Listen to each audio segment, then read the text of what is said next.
எதிர்கட்சிகள்னா அரசியல் செய்யாம அவியலா செய்வார்கள் என்று கேட்டவர் தானே இன்னைக்கு முதலமைச்சரா இருக்காரு. இப்ப அவர் முதலமைச்சரா இருக்கும்போது எதிர்கட்சிகள்லாம் அவியல் தானா பண்ணுவாங்க, அரசியல் பண்ண மாட்டாங்க. இந்த கரூர் டிராஜடி எடப்பாடி முதலமைச்சரா இருக்கும்போது நடந்து ஸ்டாலின் என்ன பேசியிருப்பார் இந்த போலீஸார்?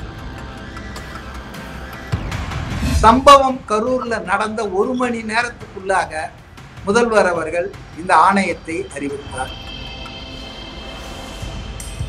ஆனா தமிழ்நாடு அரசு திமுக கட்சி மாதிரி இருக்கக்கூடாது இல்லையா? ஓட்டு போட்டவன் போடாதவன் எல்லாருடைய நலனையும் பாதுகாக்கணும்ல. அரசாங்கம் என்பதற்கும் ஆளுங்கட்சி என்பதற்கும் வித்தியாசம் இருக்கணும். ஆனா தமிழ்நாட்டுல இப்ப வித்தியாசம் தெரியல.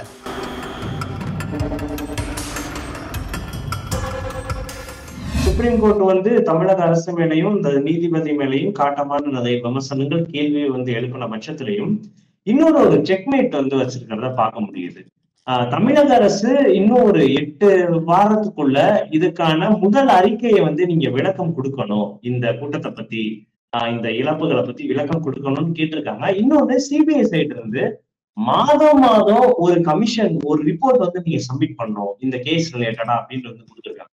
சோ இதை பத்தி பாக்குறப்ப இந்த எலெக்ஷன் வேற நெருங்கிட்டு இருக்க இந்த சமயத்துல இந்த கேஸ நல்லா தீவிரப்படுத்துற ஒரு விதமா தெரியுது. இது ஒரு செக்மேட்டா பார்க்கலாமா திமுக? கோர்ட்டுடைய நடவடிக்கைகள் தீர்ப்புகளை பொலிட்டிக்கல் செக்மேட்டா நம்ம யோசிக்கிறதே ரொம்ப தப்புங்க.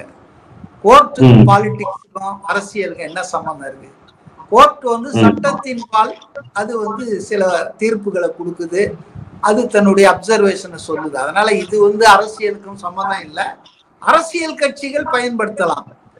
இப்ப எதிர்கட்சியாக இருக்கிற அதிமுக, பாஜக, அதே போல பாதிக்கப்பட்டிருக்கிற தாவேகா, இவர்கள் திமுக அரசுக்கு எதிராக இதை பயன்படுத்தலாம், பயன்படுத்துவார்கள். அதுல ஒண்ணும் யாருக்கும் சந்தேகம் இல்லை.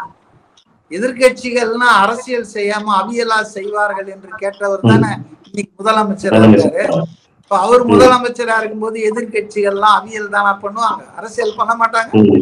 இந்த கரூர் டிராஜடி எடப்பாடி முதலமைச்சரா இருக்கும்போது நடந்து ஸ்டாலின் தலைவரா என்ன பேசியிருப்பாரு இந்த போலீஸ், இந்த காவல்துறை எப்படி பேசியிருப்பாரு? பேசினாங்க இல்ல, நம்ம பார்த்தோம். தூத்துக்குடியில ஏதோ எடப்பாடியே துப்பாக்கி எடுத்துட்டு போய் எல்லாரையும் பேசினாங்க திமுக ஆட்கள். அதனால ஆளுங்கட்சியா இருந்தா ஒரு பேச்சு, எதிர்கட்சியா இருந்தா வேறு மாதிரியான பேச்செல்லாம் நம்ம தமிழ்நாட்டு அரசியல்வாதிகளுக்கு மட்டுமல்ல, இந்தியாவில் இருக்கிற எல்லா அரசியல்வாதிகளுக்கும் இது பொருந்தும். அதனால இந்த வழக்கை பொறுத்தவரையில திமுகவுக்கு இது ஒரு மிகப்பெரிய பின்னடைவை தரும் என்று நான் நினைக்கிறேன். காரணம் என்னன்னா, இப்ப அதாவது சிபிஐ வழக்க விசாரிச்சுட்டு மாசம் மாசம் அறிக்கை கொடுக்கணும்னு அந்த மானிட்டரிங் குரூப் இருக்கு இல்லையா, ரிட்டையர்டு ஜட்ஜி அவரோட சேர்ந்த 2 IPS, அது கண்காணிப்பதற்காக அதை கொடுக்கணும்னு சொல்லியிருக்காங்க. மாநில அரசு ஆணையத்தை பத்தி அதை எதுவுமே சொல்லல. அதாவது ஒரு நபர் ஆணையம் அமைச்சாங்க இல்லையா, அருணா ஜெகதீசன் நீதி அரசு, அதை பத்தி சில விஷயங்கள் எனக்கு இருக்கு. என்னன்னா, அது சம்பவம் கரூர்ல நடந்த 1 மணி நேரத்துக்குள்ளாக முதல்வர் அவர்கள் இந்த ஆணையத்தை அறிவித்தார். இது அவசரமான முடிவுன்னு நான் சொல்ல, ப்ராம்ப்ட் ஆக்ஷன், ரொம்ப ப்ராம்ப்டா ரியாக்ட் பண்ணிட்டாரு.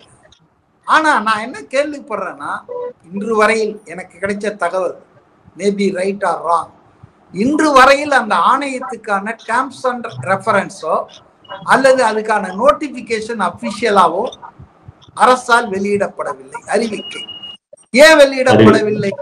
எதுவா இருந்தாலுங்க ஒரு கமிட்டியை அறிவிச்சா போதாதுங்க, வாய்மொழியாக சட்டமன்றத்துல சொன்னா போதாது. அதுக்கான கெசட் நோட்டிபிகேஷன், கவர்மெண்ட் நோட்டிபிகேஷன் போடணும். அப்ப அதுலதான் வரும், பொதுமக்களுக்கு எல்லாம் அதை கொடுப்பாங்க, அதை வெளியிடுவாங்க பொது வெளியில. அதனுடைய டேர்ம்ஸ் அண்ட் கண்டிஷன் எதை விசாரிக்க போகுது, failures of the government staff, failures of the police, failures of the organisers. அப்ப என்னென்ன விசாரிக்க போகுதுன்றதே தெரியல இது வரைக்கும்.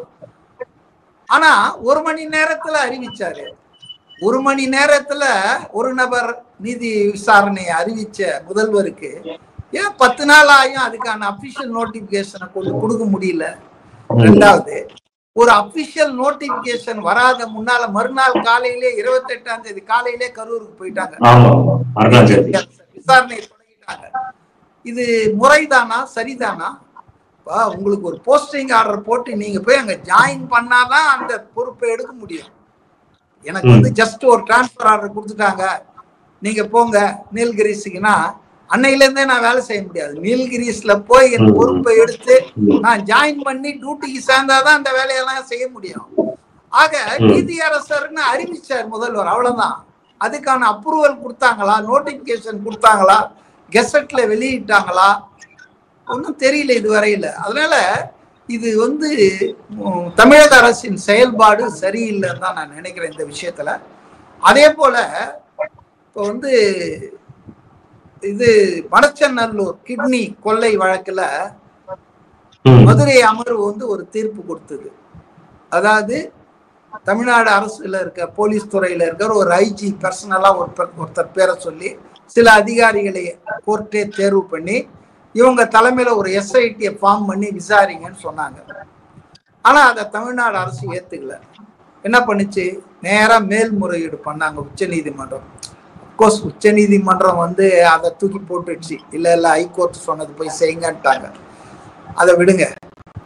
ஆனா என்ன அப்ஜெக்ஷன் சொன்னாங்கன்னா கோர்ட்ல திமுக அரசு, நாங்க வந்து எஸ்ஐடியை எதிர்க்கல, விசாரிக்கிறத எதிர்க்கல, ஆனா விசாரணை அதிகாரிகள் யார் என்பதை கோர்ட்டே முடிவு பண்ணோம்னா அது வந்து ஆட்சிக்கு அதிகாரத்துக்கு வந்து சரியில்லை, அது எங்க உரிமை அப்படின்னு சொன்னாங்க. ஓகே, அப்படி சொன்ன தமிழ்நாடு அரசு இந்த தனி நீதிபதி சென்னை உயர் நீதிமன்றத்துல சம்பந்தமே இல்லாம கோரிக்கை யாரும் கேட்கல, வந்து ஒரு எஸ்ஐடியை ஃபார்ம் பண்றாரு. ஆனா ஃபார்ம் பண்ணது கூட இல்ல, இந்த ஐபிஎஸ் ஆபீசர் அஸ்ரா கர்க் தான் இதுக்கு தலைவர்ன்றாரு. ஏன் மதுரை கிட்னி கேஸ்ல வந்து இதெல்லாம் கேள்வி கேட்ட நீதிமன்றத்தை கேள்வி கேட்ட தமிழ்நாடு அரசு அப்படியே ஏத்துக்கிட்டு அந்த அஸ்ரா கர்க் செயல்பட அனுமதிச்சிச்சு 8 நாளா? அதை எதிர்த்து ஏன் சுப்ரீம் கோர்ட்டுக்கு போல? தன்னாட்சி அதிகார வரம்பு மீறல், மாநில அரசின் அதிகாரத்தை அப்படின்னு சொன்னா எல்லாத்துக்கும் ஒரே மாதிரி தான் பார்க்கணும். இப்ப எங்களுக்கு சாதகமா இருக்கிற விஷயம் அப்படின்னா நாங்க ஒரு மாதிரியா பாத்துக்குவோம், எங்களுக்கு பாதகமா இருக்குது, எங்க கட்சிக்காருக்கு பாதகம்னா நாங்க உடனே அந்த சுப்ரீம் கோர்ட்ல போய் எங்க அதிகாரத்துல எப்படி நீதிமன்றம் தலையிடலாம்னு கேட்போம். இதெல்லாம் வந்துங்க டபுள் ஸ்டாண்டர்ட்ஸ், ரெட்டை வேடம் தான் தமிழ்நாடு அரசு போடுது. கரூர் டிராஜடியை வந்து ஒரு டிராஜடியா பார்த்து இனி ஒரு முறை இது போன்ற துயரம் சம்பவம் தமிழ்நாட்டுல நிகழக்கூடாது என்பதுல கண்ணும் கருத்துமா இருக்க வேண்டிய அரசாங்கம் அதை விட்டுட்டு குறுகிய அரசியல் நலனுக்காக, ஆளும் கட்சியினுடைய நலனுக்காக அரசு எந்திரத்தை முடுக்கிவிட்டு, காவல்துறையை முடுக்கிவிட்டு ஒரு பட்டிங் ஆப்போசிஷன் பார்ட்டி டிவிக்கு அதை வந்து முடக்குவதற்காக, அதன் தலைவரின் பிரச்சாரத்தை தடுப்பதற்காக இது மாதிரியான கட்டுக்கதைகள் புனைக்கதைகள் எல்லாம் சொல்றாங்கன்றது அரசாங்கத்துக்கு அழகு இல்லை. கட்சி செயல்படலாம், ஒரு கட்சி எப்படி வேணா செயல்படலாம், ஆனா the government is the elected for all the people. 8 கோடி தமிழர்களையும் பாதுகாக்கும் பொறுப்பு உள்ளது, கடமை உள்ளது தமிழ்நாடு அரசுக்கு.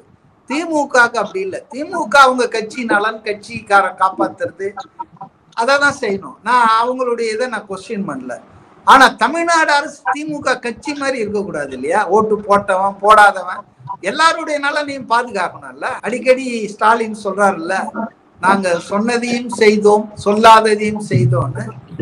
அது எந்த அளவுக்கு உண்மைன்னு பொதுவெளியில விமர்சனங்கள் உண்டு.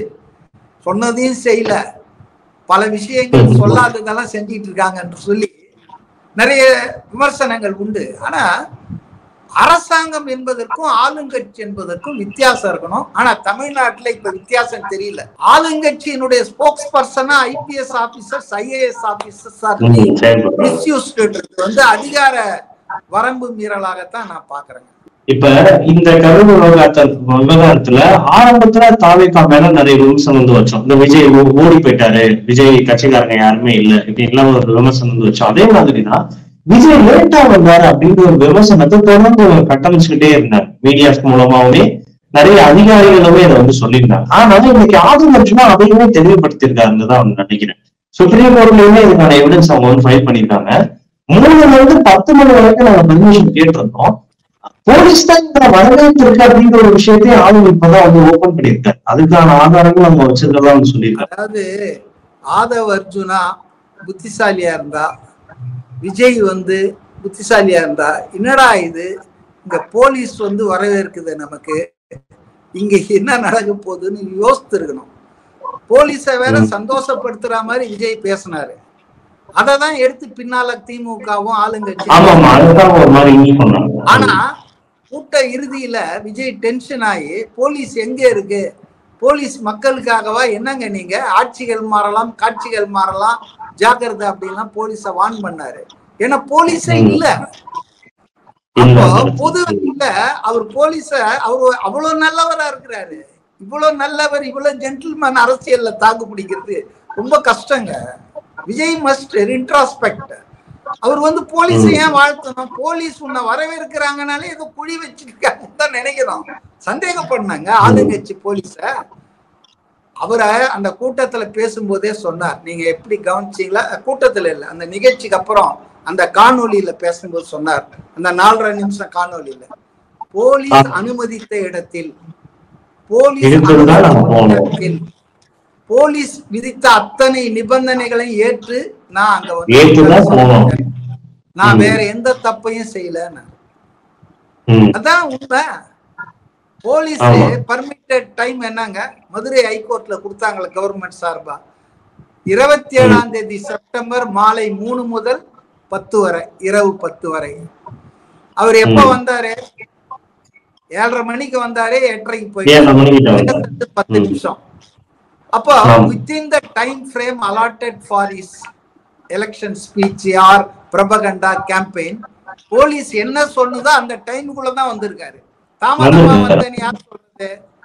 தாமதா வந்தாருன்னு அந்த கட்சிக்காரங்க கிடைச்ச தகவல்ல எங்களுக்கு முன்னால அத சொல்லிக்கலாம்.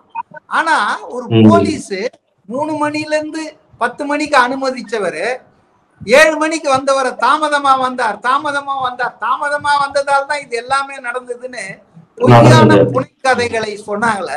இது நியாயமா? ரெக்கார்ட் பேசுங்க மதுரை கோர்ட்ல. 7 மணில, அதாவது 3 மணி, மாலை 3 மணில இருந்து இரவு 10 மணி வரைக்கும் தான் அவருக்கு அனுமதிச்சோம்னாங்க. அப்ப அனுமதிச்ச நேரத்துல தானே ஒரு பரப்புரைக்கு வந்தாரு. எங்க தாமதமா வந்தாரு? அதனாலதான் தாமதத்தால் தான் இவ்வளவு கொலை நடந்ததுன்னா இதெல்லாம் போலீஸ் வந்து பிஹேவ் irresponsibly. 2வது, போலீஸ் அனுமதிச்ச அந்த இடத்துல தானே, வேலுசாமிபுரத்துல தானே அவர் பேசினார் மக்களை. வேற எங்கேயாவது பேசினாரா? இல்லையா? அதனால வந்து it is the complete failure of the, என்னுடைய பர்சனல் ஒப்பீனியன், போலீஸ் உடைய ஃபெயிலியர். நேத்து சென்னையில வந்து ஒரு பெரிய ரவுடி, அவர் பேர் நாகேந்திரனா, ஆம்ஸ்டாங் கொலை வழக்கில் முதல் குற்றவாளி. இப்ப இறந்துட்டாரு. அவரு நேச்சுரல் டெத்தா இல்ல ஹாஸ்பிட்டல்ல இல்னஸ்ல அவருடைய இறுதி யாத்திரைக்கு நேத்து 1200 காவலர்கள் பயன்படுத்தப்பட்டதாக போலீஸ் தரப்புல செய்தி. பல அண்டை மாவட்டங்கள்ல இருந்து எஸ்பிக்கள், டிஎஸ்பிக்கள், ஐஜிக்கள்லாம் வர வச்சு ஒரு ரவுடியினுடைய பிரேத இறுதி யாத்திரைக்கு 1600 பேர். ஏன்னா ஏதாவது தகாத சம்பவம், நான் பாராட்டுறேன், இவ்வளவு அலர்ட்டா தான் இருக்கணும். நடந்த பிறகு வர்றதை விட நடக்கும் என்று கணித்து காவல்துறை இந்த நடவடிக்கை எடுத்ததெல்லாம் கரெக்ட். ஆனா இதே அலர்ட்னஸ், இதே விழிப்ப ஏன்பா கரூர்ல காவல்துறை காட்டல? 30,000 பேர் வந்த இடத்துல 10,000 பேர் நீங்க சொல்றீங்க. அது வந்து கட்சிக்காரங்க 10,000 பேர் வருவாங்க, நாங்க பொதுமக்கள், ரசிகர்கள், அதெல்லாம் எப்படி கட்சிக்காரன் சொல்ல முடியும்? ரோட்ல போறவன், வர்றவன், சந்தைக்கு வந்தவன், அதெல்லாம் வந்து அவங்க சொல்ல முடியாது. எங்க கட்சி சார்பா 10,000 பேர் வருவாங்கன்னு அந்த மாவட்ட செயலாளர் மதியழகன் கொடுத்துருக்கிறாரு. அதுல என்ன தப்பு? 20,000 பேர் எக்ஸ்ட்ரா வந்துட்டாங்க. ஓகே, இப்ப நீங்க யூகிச்சு இருக்கணும்ல, உங்களுக்கு வந்து உளவுத்துறை சொல்லி இருக்கணும்ல. போலீஸ் ஐஜிஏ செய்தியாளர் சந்திப்புல என்ன சொன்னாரு? டிஜிபியா, right, law and order additional DGP என்ன சொன்னாரு? 500 காவலர்களை நாங்க என்கேஜ் பண்ணோம்னாரு. ஆனா சுப்ரீம் கோர்ட் அபிடவிட்ல என்ன சொல்றாங்க? 600 பேருன்றாங்க. இந்த 100 பேர் எப்படி ஏறாங்கன்னு தெரியல. சம்பவத்துக்கும் சுப்ரீம் கோர்ட் விசாரணை ஆனா 600 பேரை கொடுத்துதான் நான் ஒத்துக்கிறேங்க. எங்க ஒரு ரவுடியினுடைய இறுதி யாத்திரைக்கு 1600 பேரை மொபிலைஸ் பண்ணிருக்கீங்க. இன்னைக்கு தமிழ்நாட்டுல கிரௌடு புல்லர் ஜனங்களை வந்துட்டு இன்னைக்கு ஈர்க்கக்கூடிய வல்லமை படைத்த ஒரு அரசியல் தலைவர் யாரானா அது விஜய் தான். வேற எந்த அரசியல் கட்சிக்கும் இந்த அளவு கூட்டங்கள் வர்றதில்லை. ஃபேக்ட். அப்போ அவரு 5வது 6வது கூட்டமா தான் கரூருக்கு வர்றாரு. அங்க நீங்க எவ்வளவு விழிப்பா இருந்திருக்கணும். 500 பேரே பொய்ன்றாங்க, 500 பேரே கிடையாதுன்றாங்க. 600 பேருன்றதே நான் ஒத்துக்கிறேன். ஆனா ஒரு ரவுடி யாத்திரைக்கு 1600 பேரை என்கேஜ் பண்ற காவல்துறை ஏன் 600 பேர் 500 பேருன்றீங்க? அதனால வந்துங்க it is a big failure on police deployment, police permission in the particular place, police intelligence completely fail ஆயிருக்கு. இல்லைன்னா இதெல்லாம் தெரிந்தே தவறு நடந்திருக்குதுன்னா அதை விட அநியாயம். ஆகவே இது வந்துங்க முழுமையாக விசாரிக்கப்படணும். யார் குற்றவாளி, யார் காரணம், யார் பொறுப்பாளர்கள் காரணமா, இல்ல வந்து காவல்துறை காரணமா, இல்ல அரசு ரெவென்யூ ஆபீஷியல்ஸ் காரணமா, இதெல்லாம் கண்டறியணும். ஏன் கண்டறியணும்னா தூக்கல போடுறதுக்காக இல்ல, அட்லீஸ்ட் இனி இப்படி ஒரு ஆபத்து, ஒரு ஆக்சிடென்ட் நடக்காம தவிர்ப்பதற்காகத்தான், வேற ஒண்ணும் கிடையாது. அப்ப அத வந்து ஆளுங்கட்சியை பாதுகாக்க வேண்டும், தமிழ்நாடு காவல்துறைக்கு எந்த குறையும் வந்துடக்கூடாதுன்னு பாதுகாக்கணும்ன்ற எண்ணத்துல செயல்படுறதை விட இன்னைக்கு சுப்ரீம் கோர்ட் போட்டிருக்கிற இந்த விசாரணை சிபிஐ தன்னிச்சையா செயல்பட முடியாது. சிபிஐ ஒன்றும் பெரிய சாந்த சொருவிகள் பரமாத்மாக்கள் நான் சொல்ல மாட்டேன். அதுக்கும் ஒரு லகான் போட்டிருக்காங்க. சிபிஐ மாசம் மாசம் எங்களுக்கு உங்க விசாரணை அறிக்கையை கொடுக்கணும், மானிட்டர் பண்றதுக்கு மேல ஒரு ஏஜென்சி வந்திருக்கு. அதனால இது வந்து ஒரு வரவேற்க தகுந்த ஒரு தீர்ப்பாகத்தான் நான் பாக்குறேன். ஒரு நேரத்துக்கு ரொம்ப நன்றி சார். மீண்டும் இந்த கேஸ் சம்பந்தமா இருக்கக்கூடிய அடுத்த அப்டேட் வீடியோல நம்ம வந்து